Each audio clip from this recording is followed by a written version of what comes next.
টাকা আরো 50 টাকা কিনবি এটা কিনবি 7,500 টাকা কেউ ফ্রিতে দিলে আমি নেব না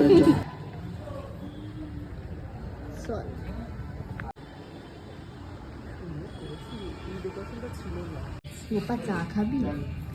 একদম এই দেখ রিল্যাক্স মিন্ট 180 টাকা লেমন লিকার আসাম টি 130 আমাদের রিমিরি রোজ খাওয়ায় বল ওর বাড়িতে গেলে খুব সুন্দর করে ও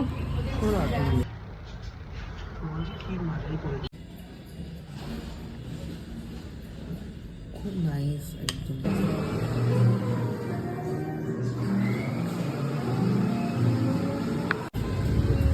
কটা উবের ক্যান্সেল করলো তোর 4টে তোর মুখটা পছন্দ হচ্ছে না তোকে নিতে আসবে না এই জন্য আরে এখানে মুখ দেওয়া আছে নাকি দেখ তোর নামটাই পছন্দ হচ্ছে না তা হতে পারে ছেলে দেখে ক্যান্সেল করে দিচ্ছে হয়তো